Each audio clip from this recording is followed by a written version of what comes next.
momento tendrán muchas dudas, muchas preguntas y es natural, es normal. Necesitamos siempre indagar, necesitamos siempre informarnos y muchos medios nos pueden ayudar. Como nos estamos viendo y nos seguiremos viendo, pues esperamos todos juntos contribuir para un mejor aprendizaje, sobre todo en el tema que vamos a tratar en estos momentos, la revelación especial. Decíamos que la revelación, una forma de cómo Dios toma la iniciativa de revelarse al hombre, de darse a conocer, y lo hace mediante dos formas. La revelación general, a través de la naturaleza, de la historia, de la conciencia, y también ahora vemos la parte de la revelación especial. ¿Qué entendemos por esa revelación especial? De hecho, que es una manifestación. Es una manifestación de Dios. Y al decir una manifestación de Dios, en esta manera especial, Dios se va a mostrar a través de actos divinos, acciones divinas. ¿Sabes que Dios no solo habla? También Dios actúa.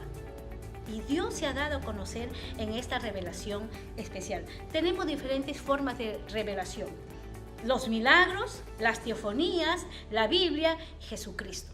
4 formas que mayormente las conocemos. Pueden haber otras más, pero son las más usuales. Los milagros. ¿Qué sabemos acerca de los milagros? Desde el inicio de la Biblia, de la historia, de la redención del pueblo de Israel, a través de Moisés como líder que saca a Israel, imagínense cuántos milagros. Hasta cuando Jesucristo se manifestó, milagros, maravillas, señales, prodigios, actos divinos.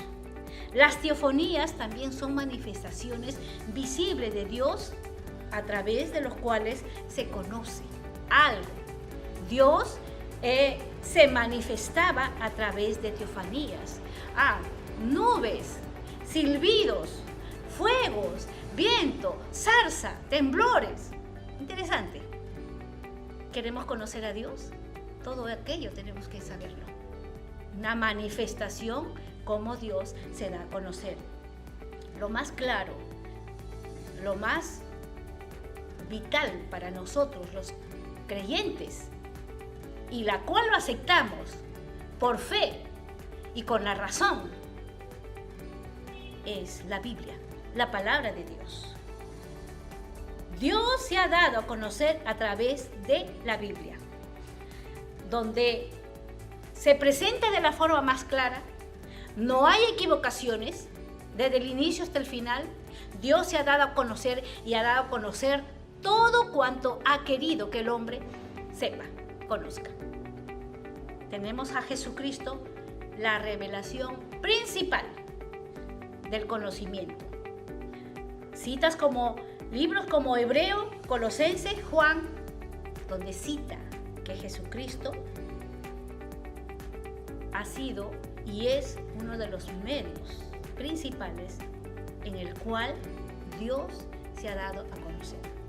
Antes lo hizo por sus profetas, antes lo hizo por medio de manifestaciones, milagros, teofanías, diferentes medios. Ahora Dios lo hace a través de Jesucristo, su Hijo. El propósito del plan redentor a través de Cristo. Conclusión: la naturaleza, conciencia e historia de la revelación general existe, pero es insuficiente. La revelación especial, Dios nos puede revelar acerca de su ser. La revelación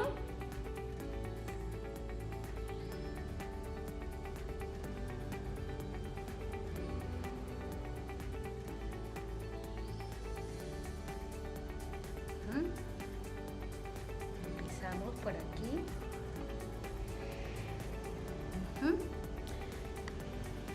¿Qué sabemos en cuanto a la escritura, la Biblia? La revelación especial lo vemos en diferentes campos. Teología bíblica. Trabaja las ideas reveladas en las escrituras, tomando la consideración de la época de la cual fue revelada. ¿Cuándo sucedió? Por eso llamamos teología bíblica. Es una teología donde se nos va a revelar, va a tomar en cuenta las escrituras cuándo sucedió todo esto.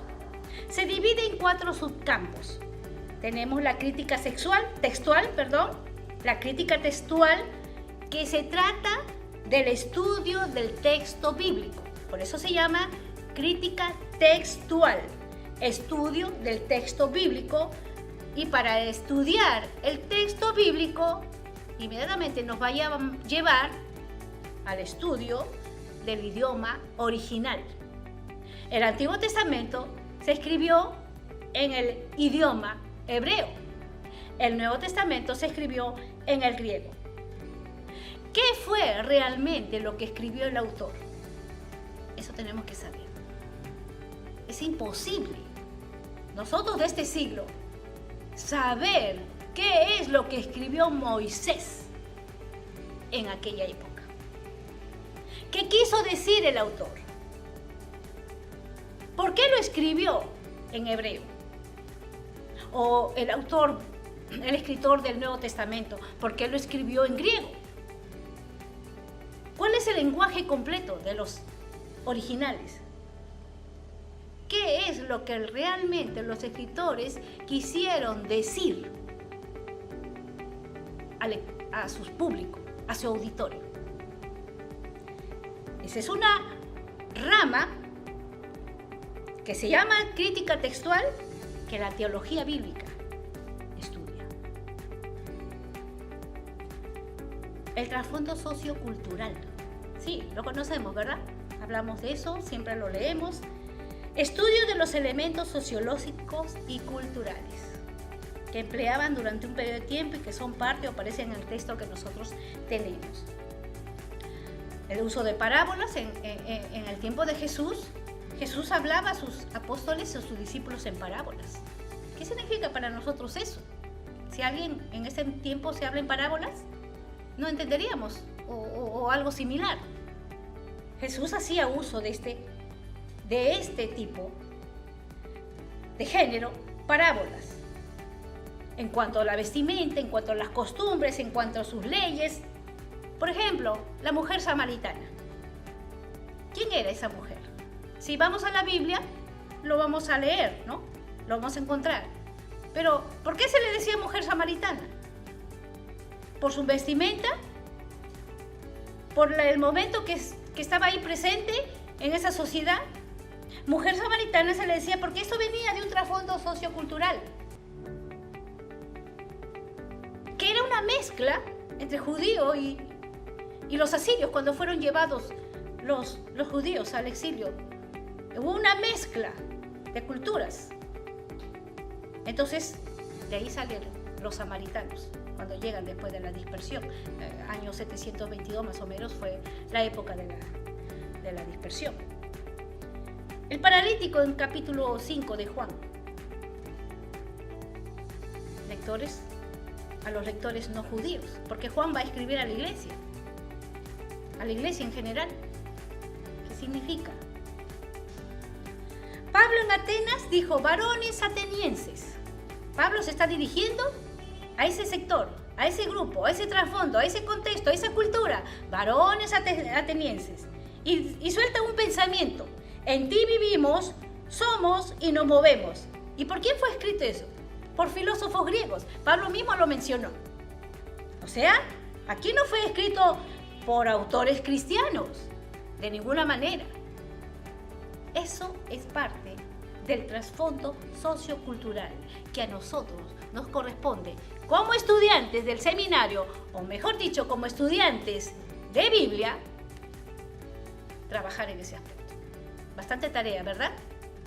¿Qué le espera al estudiante?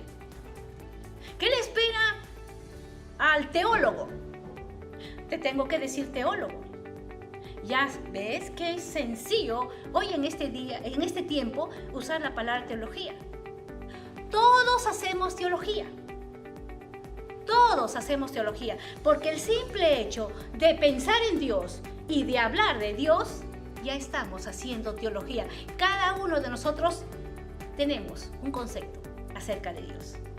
Así que ya no nos escandalizamos, pero tenemos que entender en cuanto a estas herramientas que no podemos pasar por alto. exégesis. Extraer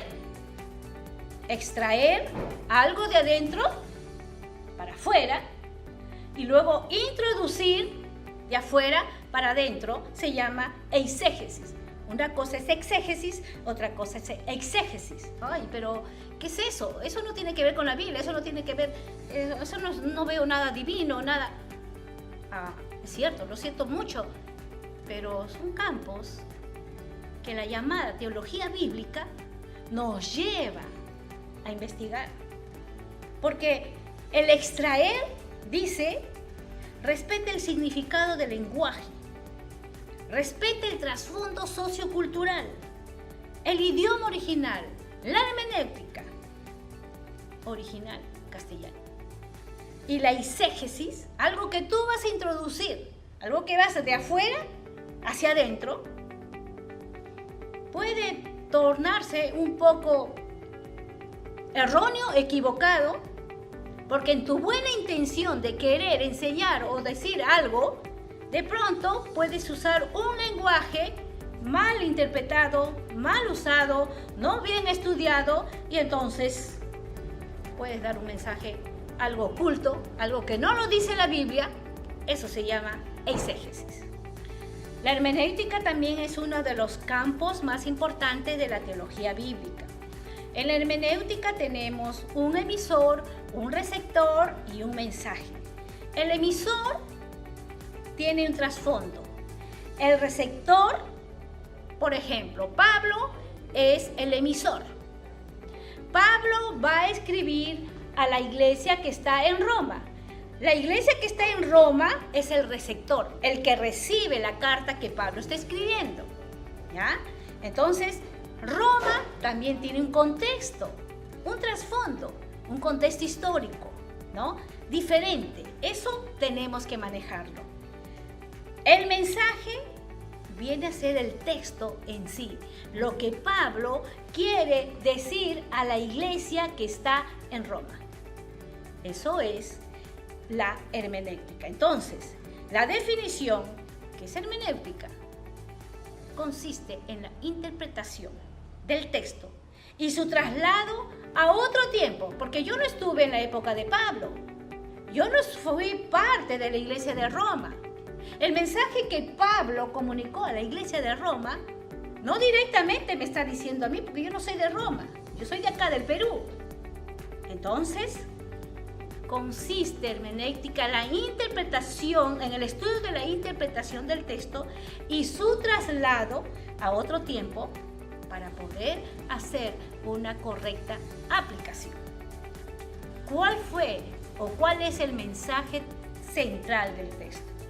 ¿Cómo voy a aplicar ese texto que Pablo dijo en esa época a ese determinado grupo? ¿Cómo voy a aplicar esa escritura a mi situación actual? La hermenéutica me va a ayudar. La hermenéutica usa la Biblia. ¿Cómo hago para pasar el mensaje para que tenga validez en esta época? ¿Cómo voy a hacer? La hermenéutica es una herramienta muy importante. Del tiempo que se creó, desde que llamó Dios a hombres para que redactaran y escribieran la Biblia, hasta pleno siglo hoy. ¿Cómo hago para que el mensaje tenga validez a mí, a mi vida, a mi ministerio, a mi iglesia, a mi sociedad? No se trata de interpretar a una manera, sino que hay principios o reglas que seguir, ¿no? Eso es importante. Teología histórica. También viene a ser una parte de la revelación especial. Es el estudio de la teología. En este campo, en esta teología histórica hay dos campos: historia de las doctrinas, historia de la iglesia. Eso ya lo vimos anteriormente, ¿no? Que tenemos que saber la historia de las doctrinas, el origen de los dogmas, cómo llegaron a nosotros hasta aquí, cómo llegaron, de qué manera. ¿Cuál fue la doctrina que los apóstoles anunciaban después de la muerte de Jesucristo? Porque ellos han tenido también sus doctrinas, sus propios enunciados, su propia confesión. Aunque para ellos bastante fácil, ellos no había discusiones teológicas y tantas cosas. Simplemente para ellos Jesucristo es el Señor y punto. El mensaje central de ellos era: Cristo murió y resucitó. Sencillo. Nosotros somos los que complicamos hoy en día muchas cosas. Historia de la iglesia. También este estudio desde sus orígenes hasta el día de hoy. La historia nos muestra siempre cómo hemos sido al principio y cómo la iglesia lo enfrentó y cómo nos vemos hoy. Ha habido a través de la historia de la iglesia tremendos fenómenos bastante discutibles. Doctrinas tremendas, como les mencionaba anteriormente, llegaron al destierro, a la expulsión, a la muerte, a la persecución. Imagínense cuando vemos a Martín Lutero en el siglo XV, ¿no? Cuando llega la Reforma. Este monje, que pertenecía a una orden agustiniana, prácticamente en una situación, en una crisis en que se encontraba, de pronto descubre, por medio de los libros de Romanos y Gálatas, que la justificación de la fe, la justificación solo era por fe y no por obra, como los sacerdotes católicos estaban enseñando. Tremendo descubrimiento. Ya Pablo lo había descubierto, Pablo lo había interpretado. Y Martín Lutero llega a concluir que solo fides, la justicia de Dios, a través de la fe en Jesucristo. Qué tremenda premisa más grande que hemos encontrado, que el hombre es declarado justo, que el hombre es perdonado, absuelto a través de la fe en Jesucristo. Seguidamente tenemos la teología sistemática, es el campo más grande de todas las teologías, ¿no? Hemos visto la teología histórica, estamos ahora la teología sistemática, campo más grande, estudia una verdad registrada en la Biblia, no toma en cuenta el contexto, la idolatría en Corinto, que es el pecado, en fin, pero es la teología más grande y tiene 6 partes. Estudia una verdad registrada en la Biblia sin hacer ningún uso del tiempo, sino la verdad revelada. Las 6 partes que tenemos: teología propia o doctrina de Dios. Es la primera. Empieza con teología propia o doctrina de Dios, aunque tal vez algunos teólogos podrían decir, mejor empecemos con la teología del hombre, pero creo que este es el orden, ¿no? Teología propia. Creo que tenemos que conocer primero a Dios, estudio de Dios como persona, de acuerdo a lo que Él ha revelado, su naturaleza, sus nombres, sus atributos, sus cualidades, su omnisciencia, omnipresencia, omnipotencia. No suena conocido esas palabras. Eso estudia el curso de teología propia o doctrina de Dios. Lo segundo, la antropología bíblica. Antropología, el estudio acerca del ser humano desde la perspectiva de la Biblia. Desde la perspectiva de la Biblia. No estamos hablando desde la perspectiva secular, desde la perspectiva de la Biblia, y eso es lo que nos interesa a nosotros. Partimos desde un punto de vista bíblico. El hombre ya existe. ¿Cuál es su destino? ¿De dónde viene? ¿Cuándo nace? ¿Dónde? ¿Cómo es gente? Pero tenemos que ir a un punto de la Biblia. Y ahí nos encontramos con la naturaleza humana, con la caída del hombre, con la transmisión del pecado, la igualdad entre hombre y mujer, la clonación, la homosexualidad y muchos temas actuales que podemos tratar. La cristología. Bien claro lo dice, el estudio ordenado de Cristo, su naturaleza, su persona, su divinidad, sus nombres. También se estudia dentro de este campo las herejías cristológicas, los falsos maestros, aquellos grupos, sectores que empezaron a escribir herejías en contra de la naturaleza, tanto física como también divina en cuanto a Jesús. La soteriología es la cuarta área de estudio de la obra salvífica de Cristo. En la soteriología es como un paquete bonus, ¿no? Alguien se va a una tienda comercial en estas fiestas y entonces compras un combo, ¿no? Compras un combo y te viene 2, 3 cosas de regalo adicional. Algo así podemos mirarlo. La salvación, la soteriología, es el estudio de la salvación. Salvación, soteriología en griego, salvación, que estudia la obra salvífica de Cristo. ¿Y qué vemos en este paquete completo de la salvación? ¿Qué encontramos? ¿Qué beneficios encuentra el hombre? La gracia de Dios, la justificación, la regeneración, todas. Cada uno se estudia por separado, cada uno son independientes. Estudiamos. Tremendos beneficios, grandes cosas que el Señor nos ha dotado cuando hemos recibido la salvación. Eclesiología, estudio de la iglesia. Se analiza el aspecto espiritual, naturaleza, la ordenanza, los sacramentos, el ecumenismo. Y por último tenemos el escatología. Escatos, últimos, que significa el estudio de las últimas cosas.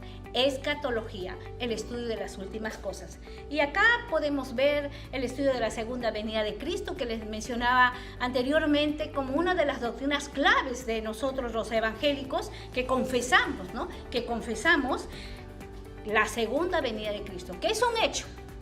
Cristo viene y que viene. Aunque esta esperanza ya no se esté manifestando en muchos de nosotros, porque ya creo que ya nos hemos olvidado, pero esa es nuestra gran esperanza cristiana, la que nos mantiene en pie y seguimos avanzando. Cristo viene. El tema de la muerte también es un estudio. ¿Qué pasa con el creyente cuando muere? ¿A dónde se va? ¿Al primer nivel, al segundo nivel, al tercer cielo? ¿A dónde se va? Al limbo, creo que ya no existe esa palabra, a un lugar de descanso, de sueño, de reposo. ¿Qué dice la Biblia con respecto a los creyentes que parten y a dónde se van? ¿Qué podemos hablar acerca de la gran tribulación? ¿Qué podemos hablar acerca del anticristo? El milenio. ¿Cuántos temas que no son vedados para la iglesia? Que deben ser bien claros. Y creo yo que estos temas tienen que darse en las iglesias. Y a propósito, te pregunto, ¿cuándo fue la última vez que escuchaste un sermón acerca de la venida de Cristo? Lo vemos en la teología práctica, otra de las teologías, de la gran teología sistemática, que es grande. Como su nombre lo dice, estudia aspectos prácticos. 3 campos: la ética, conducta, ¿no? Conducta, que nos hace pensar, reflexionar, actuar, cómo nos estamos comportando como creyentes, como cristianos.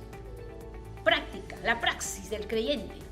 Ya sabemos la teoría, cuál es nuestra práctica, cuál es nuestra conducta, cuál es nuestro comportamiento, en otras palabras más sencillas, cuál es el testimonio que la iglesia cristiana evangélica está dando en estos tiempos. Homilética, homilética, es un curso bien bonito, no me gusta. Dar un mensaje a la iglesia. Siguió hablando hasta el alba. Imagínense, ustedes podían haber escuchado acerca de la homilética, predicadores que ustedes de pronto, el predicador dijo ya terminó, y ustedes, ¿qué? Ya terminó. Se quedan todavía con ganas de seguir. Y en otros casos están que cuentan y miran el reloj para ver a qué hora acaba el mensaje. Pero la homilética, del griego homileo, dar un mensaje a la iglesia. La iglesia necesita recibir el mensaje acerca de Dios. El mensaje acerca de Dios. La iglesia necesita en estos tiempos escuchar el mensaje de Dios. Estoy hablando bien claro, ¿verdad? El mensaje de Dios. No estoy hablando el mensaje de tu testimonio, no te estoy hablando del mensaje del saludo de tu suegra, de tu abuelita, no sé de quién te acuerdas. Estoy hablando del mensaje acerca de Dios. La iglesia necesita escuchar la voz de Dios en estos tiempos. Y a eso se llama homilética. De eso se encarga.